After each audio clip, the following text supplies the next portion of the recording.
From the east coast of the Vale, the fingers reach out into the narrow sea. 4 rocky peninsulas plagued by wind and rain, and barren to all but the hardiest of weeds. The ancestral home of House Baelish. Our house began with my great-grandfather, a Bravosi sellsword who came to the Vale at the invitation of House Corbray. My grandfather raised himself to the status of hedge knight, and even managed to acquire a bit of land and a keep on the smallest of the fingers, though I do believe he often missed sleeping under his titular hedges. The only thing worse than owning a dreary and desolate land is owning only a small portion of it. Luckily, I didn't spend much time there as a child. During the War of the Ninepenny Kings, a cheap name for a cheap cause, where other men fought for the king my father fought to befriend Hoster Tully, Lord Paramount of the Trident and head of one of the oldest and greatest houses in Westeros. Thanks to my father's heroic efforts, Lord Hoster agreed to foster me at Riverrun with his own children. Until then, my whole world had been a small tower on the gull-stained rocks of the Fingers. But when I first saw the stone walls of Riverrun rising from the Trident, towering over me, back then I was a little more easily impressed. The boy in me thought the gods themselves must live in such a place. I soon learned otherwise. Lord Tully's son, Edmure, was quick to ensure I would never forget myself in their house.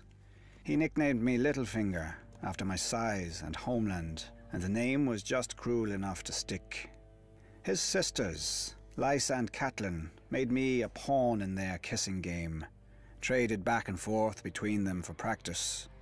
Needless to say, I enjoyed spending time with them more than Edmure.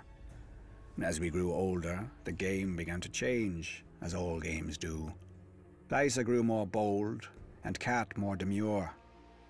When Lord Tully announced Cat's betrothal to a brute from the north whom she'd never met, I realized her duty would outweigh any feelings she had for me. Fool that I was, I challenged this Brandon Stark to a duel for her hand. He was a warrior, I was a boy. If Cat had not intervened, he would have killed me and laughed over my corpse. For my insolence, Lord Tully banished me from Riverrun. No matter. I had learned everything I needed by then. I would fight my battles not with swords, but with wits, where few men could match me. Even then, House Baelish might have died out on the rocks of the Fingers. I was again a poor lord, with no allies and no prospects, except, if I were lucky, the daughter of a middling merchant. Then, opportunity arose. The Mad King executed that Brandon Stark and incited a rebellion.